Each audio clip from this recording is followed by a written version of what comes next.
It's either welcome back or welcome to. It just depends on when you decided to hang out with me. Hi, I'm Louie Bellina here on The Zone. Welcome back or welcome to. Tuesdays, 12 o'clock. We head out on the D4 Land Services hotline because we want to hang out with Joe Sheehan of the Joe Sheehan newsletter. Joe, how's your world, brother?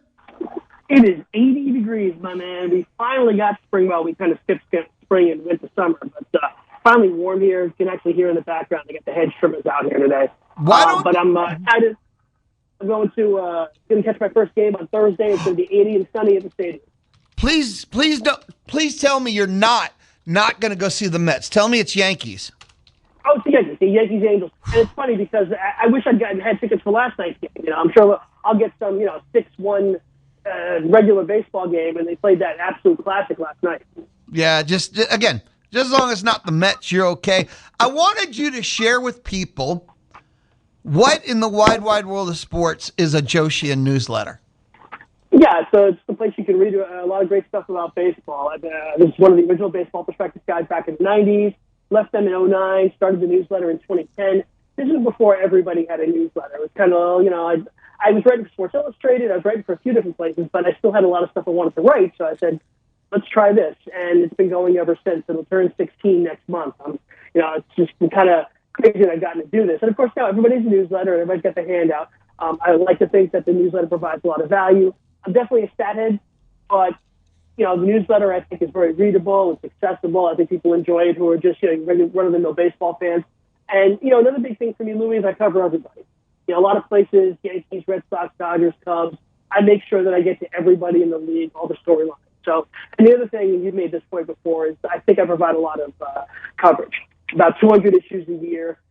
There's a separate gaming newsletter that you can, if you're a subscriber to the main newsletter, you can access for free. That's another 100 issues a year. And there's a Slack channel. We talk baseball all day with subscribers. Just a lot of things you can get through the newsletter. So check out joesheehan.com. Examples of my writing, samples of the stuff, excerpts from everything goes up there. You got full pieces. You got a whole page of archive pieces. You get subscription information there as well. Well, I always say two things. One, you pay for like 52 issues and you do 200. So that means you get like 150 for free.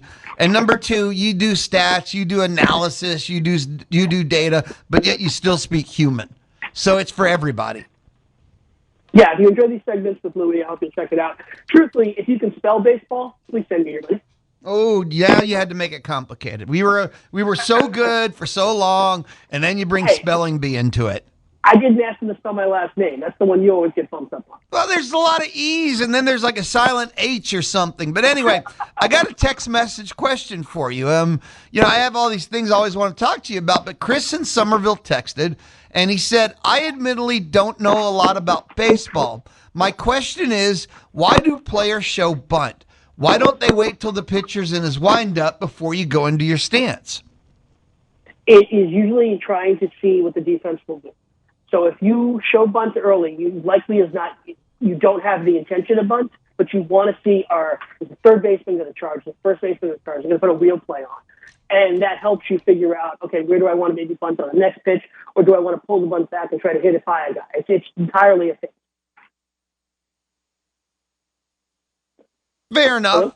Yeah, I'm here. That you don't want to know. Behind the scenes, my headphones flew off for a second. Okay. So I was hearing you until the very end when you went, and then I went, ah!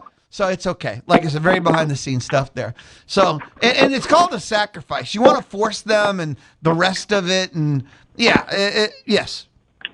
There you go, Chris. There you go. Joe, I'm trying to kill for time because we got to talk about the Astros. As you would imagine, I sure don't want to talk about the Astros. But I think what's happening to them is one of the top stories in baseball, not just the top story on the Louie Bellina show or Louie Bellina's life. It's like watching a horror story in real time. 11 days, 10 games, 9 losses, 5 injuries. The last time they had a losing streak this long was 2013. They were tanking back then. They were trying to. Carlos Correa, their leader, was asked about it. Our failures fail, and here's the quote of the year: "Our failures are because we're playing bleepy baseball. There's no way around it. There's no excuse. The players that are injured is a Cy Young finalist, They're 2 and 3 in the starting rotation, all-star shortstop, 6-time all-star closer, and their everyday center fielder. It's bad, Joe. I don't know that I remember seeing a team lose 3 starters in, 8 days or so. It's very rare that you see anything like that. And we talked about this a lot with the Astros in recent years. They don't have a ton of depth. They called up Arrogate came back, and they called up Cody Bolton, I guess. I guess he's going to get another start. I mean, we're talking about guys who are truly AAA material at this point. We're going to be stepping in. And then, of course, the hitter injuries, losing your 2 up the middle guys. This is a team whose defense is not great, but the strength of it is up the middle with Pena and Myers. So now you have to replace those guys as well. Correa slides over. It does kind of clear up that infield issue. Paredes gets to play every day now. You don't have to worry about you can DH Alvarez and play Bryce Matthews or Shea Whitson, whoever in left. It clears up it makes you worse, but it solves a small problem. But the biggest issue is going to be that rotation. Brown's going to be out for probably, I would say, at least a month. And you're not sure when he's going to come back. We don't know about Javier at this point. MI is supposed to just be a dead arm situation, but we don't know what he is yet. He's made 3 starts with 2 of them. It's terrible. So it's hardly clear what you're getting even when he's healthy. So, I was low man on the Astros this year. I had them finishing 500. I had them out of the playoffs. A lot of people still had them as a playoff team. But they were a clear under to me based on their Vegas win total. Obviously, I wasn't predicting them to lose 3 starters. I will say this, though. This is a tough division. You lost a lot of ground to the Mariners over the weekend. The decision point might come very early for them this year. You don't want to be, let's say for the sake of argument, 47 and 53 coming out of the break, going into the trade deadline. You're 8 games back in the division, you're 4 games back in the wild card. This looks to me at the start of the year like sell potential, and it's almost better off for them if they get a clear path to that. And what I mean by that is, you'd rather be 40 and 60 than 48 and 52. You'd rather have a clear, we have to sell directive than be in that middle ground that teams like the Red Sox have found themselves in recent years, where you're too close to a playoff spot to sell, but you're not really good enough to get that playoff. Yeah. It makes your direction easier. And for Houston, that's what they need because, we see what happens when they dabble. I think they're really awful at dabbling.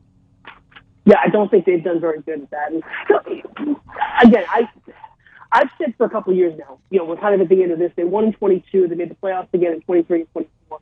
Last year, obviously, missing the playoffs for the first time since 16. And it felt for a while with the changes in the front office, with, the penalties after the sign stealing. There were a lot of reasons to think the Astros would eventually be in front. And, let's not talk about them like they're a disappointment. This was a dynasty. And this is just what happens at the end of a dynasty. Your core gets old. You have some bad breaks. You don't have the depth that you used to have. And, like I say, I think we can both go back, or maybe you disagree with me. But I think the decision to chase off James Click after the 2022 World Series we're going to look back at that as a turning point. Maybe they would have extended it further with a high-quality executive him. And I don't want to dunk on Dana Brown, but Dana Brown simply isn't as good at this job as James Click. And I think we can all agree with that. So it was going to be a hard lift no matter what. Obviously, injuries have been a factor, but again, they don't have the depth. And I think a year that causes them to reset and maybe trade, maybe they go into the market, they trade off a Walker, they trade off a Paredes, they trade off basically whatever you can reasonably be traded off. You don't want to trade Alvarez at this point, but you look at Yordan Alvarez, and he's got that long-term contract, but it's an old body.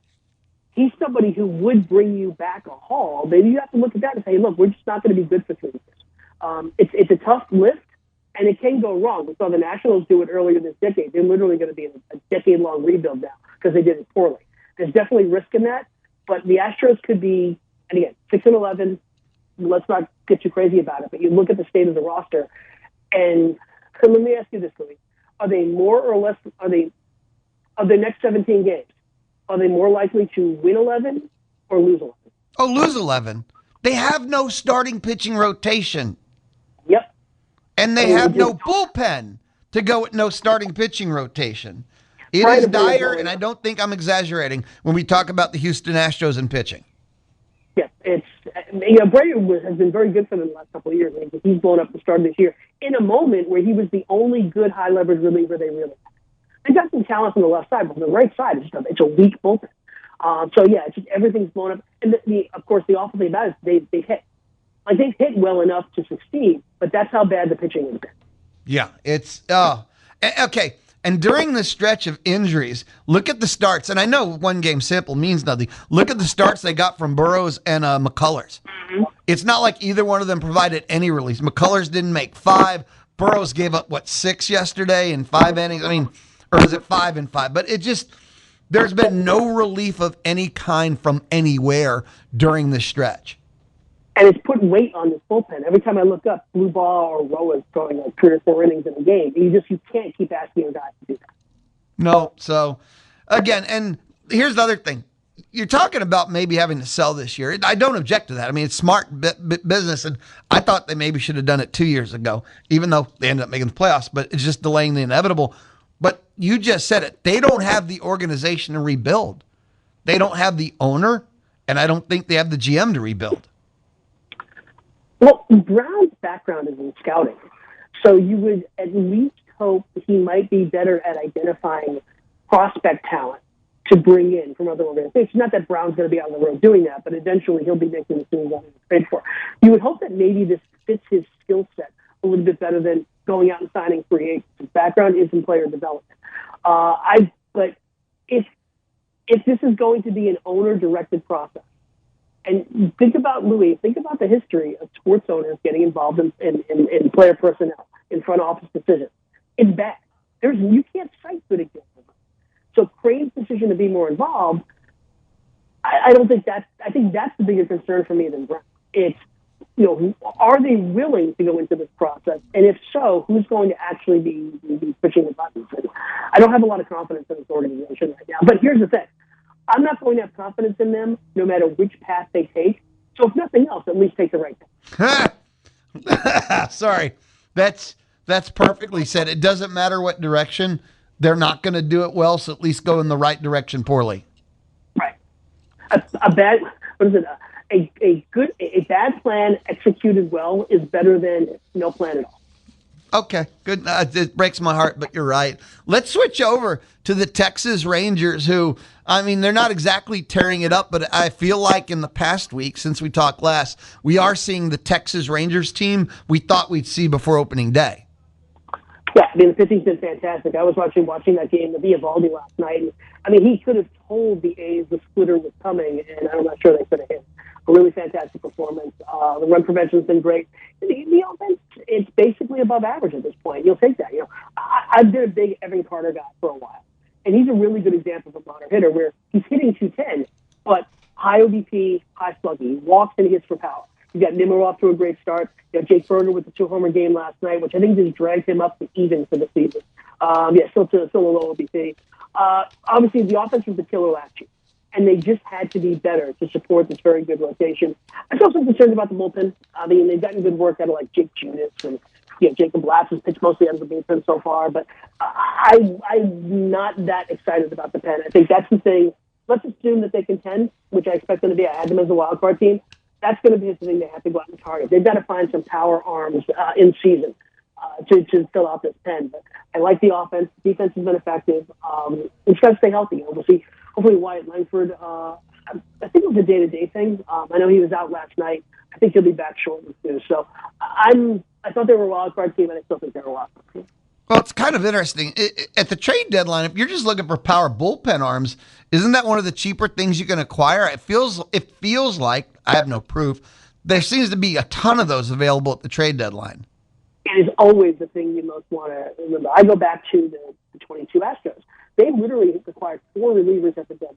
Phil Maton and 3 other guys, I can't remember. Rafael Montero, a couple other guys. And they rebuilt the bullpen. The Yankees last year acquired 4 relievers at the deadline. You can always find relievers. If you've got to have a hole, the best things to have are bats who really can't play a position, like can DH, first base, left field, something like that, or relief arms. You'll see 30, 40 relievers traded at the deadline. I think it was last year. A third of relievers in Major League bullpens last year on July 25th changed teams at the deadline. So absolutely, that's the thing you want to have to change. And unlike the Astros front office, I have a lot of confidence in Fenstermaker and Young. I think they're very good at building a roster. That's insane. You said 33%? Yeah, I did the numbers last year. You have to figure. I might be exaggerating slightly, but I counted up the relievers in bullpens a year ago, and it was like a third of the relievers got traded. Maybe Louie, I think it might have been a third of the relievers on bad teams. Might be something along those lines. Like the Twins traded 6 relievers at the deadline. They had one of the best bullpens in baseball, and they traded all of it at the trade deadline. Now, so again, I might have the numbers slightly wrong. With so many relievers changing, it's easy to get. Do teams get anything in return though? What's the sell value on this? You're going for volume at that point. The exception, Mason Miller got traded last year, and Mason Miller hasn't given up a hit since then, basically. And the A's got a top 5 prospect in exchange for Leo DeBree, who's a shortstop. But generally speaking, when you see these reliever trades, it's for the 15th best prospect in an organization. And what you're doing at that point is you're trusting your pro scouts. So you've got scouts who go out and scout colleges and high schools. You've got scouts that go on the road and they scout other teams' players for future reference. And then you have scouts who are out there scouting the minor leagues of other teams. And those are the guys you're leading very heavily on at the trade deadline to say, look, we want to trade 2 relievers. We're not getting top 50 prospects for relievers for 2 months of relief pitching. We need our guys to tell us, hey, this prospect is better than they think he is. We think we can get him and turn him into something. The Rays are incredible. The Dodgers are incredible at this. And one of the most famous trades in this matter of all time? Josh Fields for Yordan Alvarez. Yordan Alvarez, I don't believe he played stateside when the Astros traded Josh Fields for him from the Dodgers. So you can make really huge wins for yourself if you can identify, Christopher Sanchez was in a trade like this. Go back 40 years. So John Smoltz was in a trade like this. You can, if you trust your scouts and they make good decisions, you can go out and get fairly anonymous prospects who turn into players. Fair enough. So that's where your own personal evaluation and staff comes in, where you can make a steal. Like you said, you can get a Yordan Alvarez. So that's why those deals are worth making. Joe, how about a quick timeout? Come back. Let's hang out some more. Oh. Joe Sheehan of the Joe Sheehan newsletter. He joins us every Tuesday, 12 noon. We talk MLB. He joins us on the D4 Land Services hotline. If you ever need a metal building, a custom metal building from the ground up, check out d4landservices.com, d4landservices.com. We'll be back with more Joe. This is the Louie Bellina Show, Tuesday on the Zone. Visit the Pod Center at zone1150.com and find every hour of every day of your favorite shows. Download or subscribe.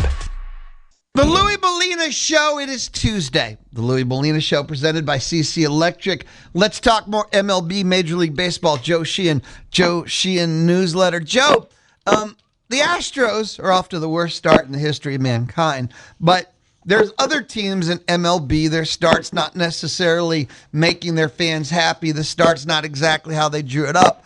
I wanted to ask you if they should be hitting the red button, the panic button. And I'll start with the New York Mets, who, something that was really cool, this Dodgers-Mets series, I'm sure you know this, but it's the most expensive series in the history of baseball. If you take the salaries of the teams, then the tax of the two teams, $1 billion combined. The Mets at 7-10. I mean, the record isn't awful, but they've lost 6 straight. And, well, the Mets feel like a broken record to me. Should Mets fans be hitting the red button? I think you got to wait until Juan Soto comes back. Their offense has really been a problem without him. They barely scored over the last week. Has had a couple of starting pitching blow-ups as well. But I think, before we get into teams, can I just make a larger point here? Yeah. All of Major League Baseball is separated by 6.5 games. And to take the Dodgers out of it, all of Major League Baseball is separated by 4.5 games. Like, there's nobody out to a 15-3 or a 3-15 start that has kind of broken the race. It's a really strange year in that regard. Like, everybody had both won and lost a game 4 games into the season. So I'm not, we get into the teams themselves, but by and large, like a team going 6-11 or 11-6 or whatever, we wouldn't really notice this as much in the middle of the season. It's just not a year that's had a lot of these big stories at the start. So I think we're focusing on a team like the Mets that is now 7-10.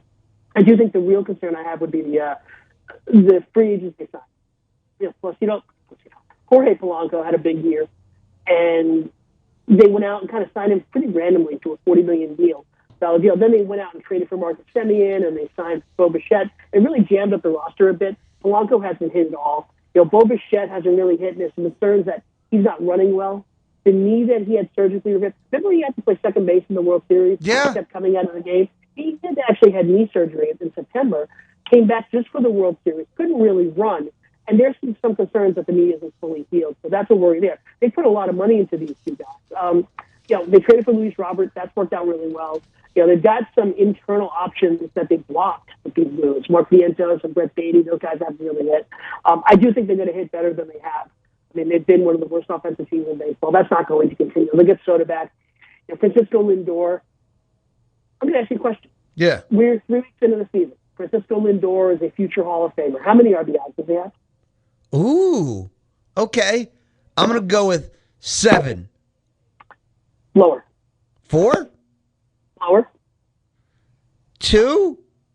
Lower. Don't say 0. Francisco Lindor has batted 79 times and not driven in a run. That's not going to keep up. I don't think he's going to finish the year with 0. I mean, I would take the over on a half an RBI. I definitely still would. It's just a quirk. It's just one of those things that can happen. The bottom of that order, Francisco Alvarez is batting down there. He's actually been really good. Marcus Semien, we talked about him for years with the Rangers. He really has fallen off now. You really start to wonder if maybe the fork is on him. And he's still got a few years left on that contract. Still a decent defensive player, but he's not hitting really at all for them. So they have a rookie, Carson Benj, who's playing right field. He hasn't really been getting on base. So Francisco Lindor, batting leadoff, hasn't had the RBI opportunities that other players have had, but no RBIs in 17 games is definitely notable. Fair enough. So, the next offense is killing. So don't hit the panic button quite yet. If I'm a Met fan, I started the year with the button already pushed, but you said wait. How about the Toronto Blue Jays? Their case is similar to the Astros in that they've had a ton of injuries. They lost their KBO signing, Cody Ponce, who's supposed to be a good back-end starter for them. He blew out his knee in his first start. He's out for the year. They've lost Alejandro Kirk, their starting catcher. They've lost George Springer, the postseason hero, just recently to a broken toe. They lost Addison Barger, who, remember, he had some big homers in the postseason last year. He's out for a bit. Remember, they started the year with, again, obviously postseason hero Trey Yesavage on the IL as well. So it's not quite as extreme as the Astros, but this is another team that didn't have a lot of upper-level depth. They've actually gone out and picked up a bunch of infielders on waivers, Tyler Fitzgerald and Lenny Sosa. They just don't have a lot of upper-level depth, and it's really being tested early on. Plus, it's not a good bullpen. So you have all of these problems, and you get into that bullpen, and it's not quite as bad as the Astros has been, but it's not very good. Panic isn't the word, but I would be concerned because all of the things that could have gone wrong for them in the early going have gone wrong. How about the Boston Red Sox? Talking about teams that are already sitting on a panic button. I'm a little surprised. I had the Red Sox winning this division. And again, 6-10 isn't really the end of the world, but again, the offense just hasn't really come true. I was such a big fan of their young hitters. Roman Anthony, you might remember from the World Baseball Classic, he hasn't really hit yet. 211 with no power. Marcelo Meyer, who really should be a shortstop, they're playing him at second, they're shooting him a bit. He hasn't hit at all this year. I mean, I really thought those two guys were going to anchor the offense. Jarren Duran, who older than that group, but he's been a very effective player for them for years now. He's not hitting at all. They're cool. The guys who were supposed to be getting it done are simply not at all. I know you saw last night, Derek Crochet, their ace starter, he's second in the AL Cy Young Award last year, gave up 11 runs to the Twins in the inning and 2/3. Kind of out of the blue. I was going to ask you about the Tigers, but they've won 3 straight, so, man, they're off my list of red. If you were going to hit the red button, you can stand by it, but you don't need to have your hand out right now. Yeah, I'm not that concerned about them. We saw Skubal. I actually watched that game closely the other day. It was Skubal and Alcantara. Just a great pitching matchup. Skubal looked good. They're a little concerned from the left side. They're very left-handed, which affects you both facing left-handed starters, which, by the way, they haven't yet.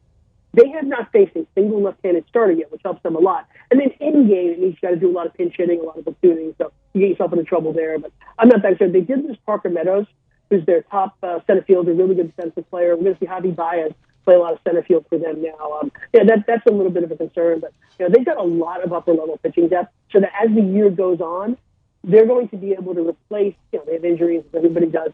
They're in better position to back those guys up than some of the teams we've been talking about so far. I had a question, in theory, kind of question for you. Are teams choosing not to invest as much because of the Dodgers? People are talking about how much it costs to compete. Are there certain teams that are like, you know what? I'm only going to do X because of the Dodgers, and if that's not good enough, I'm fine with the results? There are teams that choose using the Dodgers as an excuse. But tell me, Louie, how are the Cleveland Guardians competing with the Dodgers? The only thing they have to worry about is winning the division. Then in the playoffs, they have to play teams that aren't the Dodgers. And yes, if they get to the World Series, they would have to play the Dodgers. Most teams in baseball are not competing with the Dodgers, not in the sense that they can't compete with them, but because what the Dodgers do has nothing to do with their fate.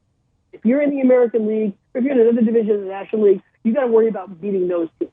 You don't worry about the Dodgers. The Dodgers are completely off your radar until late in the playoffs or in the World Series. So if you're saying, we can't compete with the Dodgers, you're just making an excuse. Fair enough. Sorry. Very straightforward and fair enough. Can I just make a little rant here? Go. If you're not trying to compete with the best, what are you doing? Isn't the entire point of sports to try to beat the best? So I hate this argument. It's just so anti-sports to me. And, granted, I grew up with Steinbrenner and Turner and all these guys, where it was just like, I'm going to do whatever I can to win. And the current class of ownership is just, I'm going to do whatever I can to make money, and if we win, that's great. But this idea that you would say, oh, no, we can't compete with, it's just so anti-sports to me. I don't disagree with you, but, man, you can't argue that some teams have a severe advantage over others in the current MLB system. And that's America, man. That's how it goes. There's big markets, small markets. You can't change that. But the way the Dodgers have the system working for them, they do have an advantage. Well, they also have an advantage because they bring up guys like Andy Paz and Alex Freeland. They develop a lot of talent. And also, too, they looked at Shohei Ohtani and said, we can sign him and make money. And they do. They make a ton of money for having Ohtani that, frankly, the Angels had him for 6 years and didn't do. A lot of what people complain about the Dodgers is just the Dodgers do it better than other teams, but a lot of what the Dodgers do is also available to them. People focus on, they play in Los Angeles and they've got this big cable deal, yada, yada. I'm not saying any of that's not true. The Dodgers also kicked back $100 million in most years. It was $180 million last year to everybody else. The Dodgers are kicking back more money than some teams are paying their players. So I get a little sick of that argument, too. But the Dodgers are very, very good at the parts of baseball that everybody can be good at.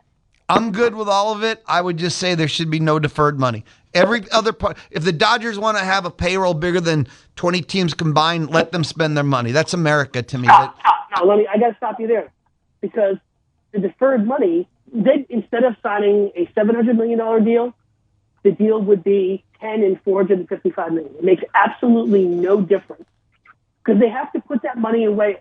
So the Dodgers' money that they owed Shohei Ohtani in 2024, they had to account for that by the middle of 2025. The money they're going to have to pay him in 2025, they have to account for that by the middle of 2026. There is no advantage here. We think this is one of the great myths in sports, that deferred money is some huge advantage. First of all, every team does it. The biggest one before the Dodgers was Max Scherzer deferring half his contract with the Nationals. So it's not like this isn't available to every single player and every single team. And it's not a big advantage, because all it is changes the baseline value of the contract. So again, Shohei Ohtani would be he'll make it's equivalent of $455 million. And that's what counts for the luxury tax and all that other stuff. But if you eliminated deferment, he would then simply sign a 10-year, $455 million deal. You got to understand, this isn't some big scam, and it's certainly not restricted to the Dodgers. It's just a way of working out a deal that works for both the player and the team. I don't know, Joe. I thought it was California only. I thought it was like some state legislature thing. It is absolutely. Being a smart aleck there.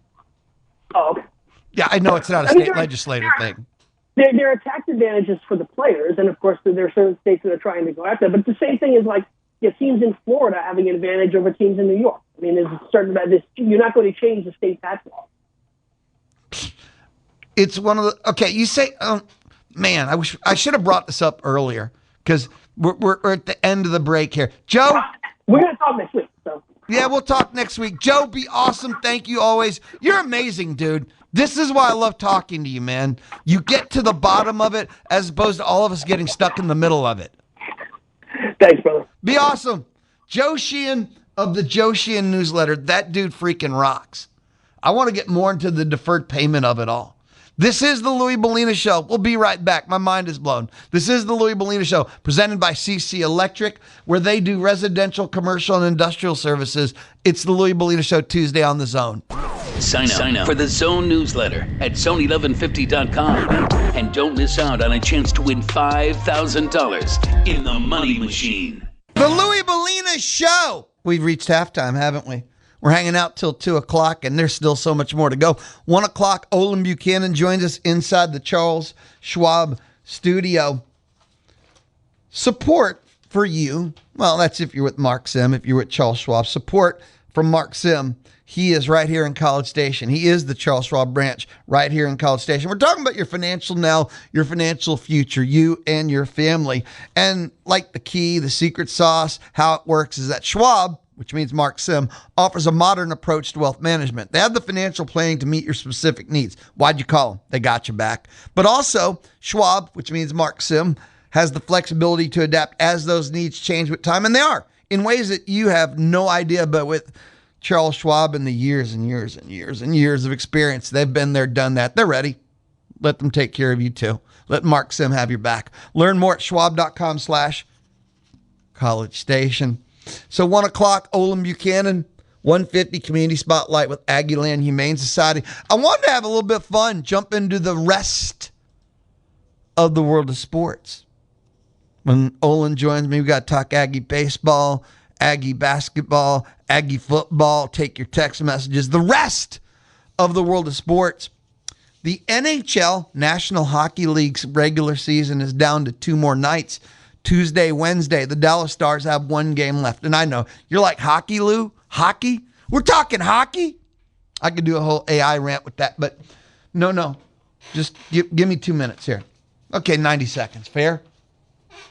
1 game left. Dallas Stars have had an amazing regular season. It's been so roller coaster.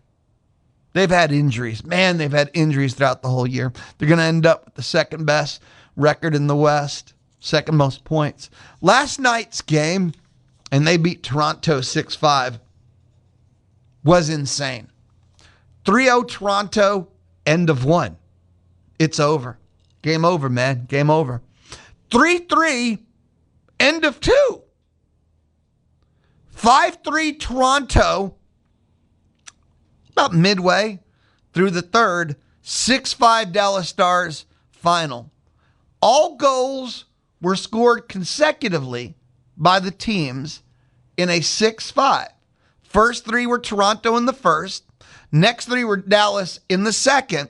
Toronto scored the first 2 of the third period. Stars answer with 3 straight to end and win in the third. Like, this was, I don't know if it was a product of it being the next to last and Toronto's playing a lost season. Like, this was the craziest game of the year. And for the Stars, with 2 games left, stay healthy, stay healthy, stay healthy. That's it. I'm just telling you.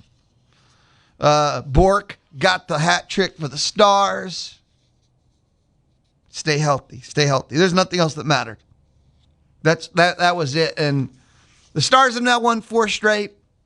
They wrap up Wednesday night at Buffalo. Stay healthy, stay healthy, stay healthy. That's it. Heading into the postseason, nothing more. Go Stars. 110 points. Colorado at 117. Regular season anyway, outclassed the league. Minnesota was chasing, but I think once they realized they were locked in, they were the 3, nothing was going to change. They've lost 3 straight, but all that doesn't mean a lot down the stretch when you're locked in. Get healthy, be safe, get rested, be healthy. But what a game. I mean it too. What an absolute, I want to say psycho, but that's hockey, man. That was fun. 3 straight Toronto, 3-0 end to 1. 3 straight. Dallas, 3-3 end of. Toronto scores the first 2 of the third. Dallas scores 3 straight to get the 6-5 dub. Go Stars. If you're new to the Louie Bellina Show, hi, hello, and welcome. I got 2 things for you. Go Stars, go Stros. With the playoffs starting, go Stars is going to be pretty intense. I will warn you ahead of time. And with the way the Houston Astros are going, go Stros is going to be pretty rough, but we're not T-shirts here. It's go Stros. It's go Stros. Speaking of, a quick recap, maybe you weren't here, but Rangers 8, A's 1, Monday action. Nathan Eovaldi, with his last 2 starts, showed you who Nathan Eovaldi is. Berger, yard, 2 for 4, 4 ribeyes. Your hitting highlight. So Rangers open up West Coast road trip. Take the dub from the A's. Astros wrapped up one of the most nightmarish, longest losing streak since 2013. 11 days, 10 games, 9 losses. 3 pitchers went to the doctor. Colton Gordon's going to make a start tonight, by the way. He was one of the pitchers that got hurt, but he's okay. Currently on the IL, Cy Young finalist, All-American, huh? Go college football. All-star shortstop, all-star closer, Cy Young finalist, everyday center fielder. And your 1, 2, 3 in your starting pitching rotation. Go Stros. Yesterday, finishing off the 4-game sweep, Seattle 4-2, 6-2. And I mentioned this when I was hanging out with Joe Sheehan. Not only do you have the injuries, but those that are Mike Burrows and Lance McCullers were a part of the starting rotation, and they were awful this time through the rotation. It's just one time, but while you're having all this go around you, somebody could have stepped up, right? Not so fast. McCullers was awful over the weekend, and yesterday Burrows goes 6 innings. And you knew they had to leave him out there. But 11 hits, 6 runs in 6 innings, and they probably would have pulled him earlier, but there's no pen left with everything that's happened. You had 3 different starters not making an inning due to having to be pulled out due to injury. They had to leave him out there. Brutal. Just absolutely brutal. Yep, they've lost 9 of 10, including 8 straight, have the Houston Astros. Back home. 3 games, Colorado. Tonight, Astros baseball, I think it'll be joined in progress. We'll probably catch them right in the 1st or 2nd inning over on Willie 1550 AM. Astros baseball, whether it's on the Zone, which is the home for Astros, but we got select games on Willie, because tonight here on the Zone, we have A&M baseball, number 10 team in the country, hosting the Cougars, about 6 o'clock first pitch. Astros baseball, primarily on the Zone, select games on Willie 1550. That is thanks to Kelly Burt Dozer. And Colton Gordon is going to make the start. He's someone that had to come out. Arrighetti goes Wednesday. JP France, normally I can look, see what the scheduled rotation is, 6-man. JP France was in relief yesterday. I don't know how. Maybe he can still make the start Thursday. They don't know who's going to start when or what. Their entire starting rotation is day to day. I think all they know is when Burrows and McCullers. That's it. And that's just how it's going to be for a while. So, before we leave the rest of the world of sports, had to share this. I thought this was really cool. So, the current Pope, Pope Leo, he is a Chicago White Sox fan. Did you know that the Pope, formerly Robert Prevost, was at the 2005 World Series opening game of the White Sox and the Houston Astros? I was at that game in Chicago. It's one of my greatest sports memories in my life. I have so many. I've been blessed, absolute blessed, as a sports fan, as a sports talk show host. I did the Louie Bellina Show from Chicago. I think it was for 4 days. I went down 2 days early, covered all the media stuff for the World Series, and game 1 and 2 was in Chicago, and I did my show each morning from Chicago, and it was awesome. And I was at game 1 and 2 in Chicago.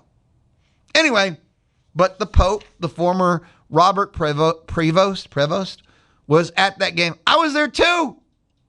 Anyway, the crowd was nuts. When that walk-off was hit, it's one of the loudest things I've ever heard in a stadium. I mean, you want to say explosion. But anyway, that's not why I brought it up. So the White Sox announced that they're going to hand out Pope-themed hats to all the fans who attend their August 11th game against the Reds. Now, this Pope-themed hat is pretty simple. The hats are shaped like the Pope's, and is it called a meter? And they put the team's White Sox logo in the middle. It's a promotional item that they had already publicized that will be limited to fans who purchase specialty theme night tickets. The demand has been so large that the White Sox have had to be like, oh boy, people are pissed that they just want the Pope hat, the Pope White Sox hat, that they have to, they August 11th, there's one game, August 11th, they're going to give it out to everyone who goes to that game. They couldn't keep it for just the specialty theme night. Now, for people that purchase the tickets for the specialty theme night, they're like, no. That's supposed to be my Pope hat. Well, they're going to get the Pope hat and a bonus gift if you bought the ticket. So they're trying to make good for everybody. The Chicago organization said, hey, we've heard the demand, so we're adding this game where everybody gets a Pope White Sox hat. I think it's kind of cool, kind of neat. Quote, the fans have spoken. And unlike some of our more limited quantity promotions, the White Sox Pope hat is one we believe all fans should have the opportunity to take home. And there's just something about saying White Sox Pope hat you don't get to say every day too. We'll take a break. We'll come back. We'll wrap up the lunch hour of the Louie Bellina Show. Lunchtime is thanks to Rudy's Barbecue, the home of the green chili stew. Make sure to get the podcast of TexAgs Live, the Louie Bellina Show, or Chip Howard Sports Talk Daily at zone1150.com and everywhere you get your podcasts. The Louie Bellina Show inside the Charles Schwab studio. Louie Bellina Show presented by CC Electric. I want to wrap things up inside the lifestyles portion of the Louie Bellina Show. Last night, the Rock and Roll Hall of Fame class of 2026 was announced, and I'm not going to go over the old rants of the Rock and Roll Hall of Fame's a freaking joke at this point, but Phil Collins, Oasis, Billy Idol, Wu-Tang Clan, Luther Vandross, Sade, Joy Division / New Order, Iron Maiden. Phil Collins, no. One of the greatest musicians, artists of our time. No, not Rock and Roll Hall of Fame. Oasis, no, not really. Billy Idol should have been in a long time ago. Wu-Tang, no. Luther Vandross, no. Sade, no. Joy Division, New Order, when I first saw it, I'm like, no. But we talked about when the nominees came up, but after me reviewing, I know as an influencer, if there was a category of influencer, their first ballot, but after reviewing, yes, okay. And Iron Maiden should have been in how long ago? Black Crowes were a nominee. They can't get in, but Wu-Tang does. Jeff Buckley's a nominee. He can't get in, but Luther Vandross does. The Rock and Roll Hall of Fame. Hard pass. What a freaking joke. Lou loves him some rock and roll. The lifestyles portion of the Louie Bellina Show. I'll share this with you. I found this fascinating. There was a study that found on average that Americans spend 5 hours, 16 minutes a day on their phones. And you know, we don't talk on our phones. So texting, scrolling, screen time. There's new research that show that the negative effects of all the screen time can be reversed. Because what's the negative effect? Cognitive decline. Researchers tracked people who had blocked internet access on their phone. They were allowed to call and text, but only call and text. No scrolling of any kind. 0. And after only 2 weeks of what they're calling digital detox, everyone's attention span improved big time. 2 weeks, everyone's attention span improved big time. And here's the wildest part of this study. They said that the boost was similar to reversing 10 years of age-related decline. People also reported in the study having less anxiety, and they just felt better overall too. The researchers also said, look, you might not have 2 weeks, but even if you did 2 to 3 days at a time, digital detoxing can help with less anxiety, cognitive decline, and just make you feel better. I've been thinking about that since I saw that study myself. You can hear the Paul Feinbaum Show weekdays 2 to 4 here on The Zone. Presented by Polaris Fund Center. Paul Feinbaum is SEC Country. And Aggieland is SEC Country too. Join Paul weekdays 2 to 4 here on The Zone. Polaris Fund Center, where you can get a $500 rebate on any 450 or 570 Model A TV. Or $2,000 cash back on a Polaris XP1000. Polaris Fund Center, where they sell and service fun, not tractors. The voice of the SEC. And you can hear Paul Feinbaum weekdays from 2 to 4 on The Zone.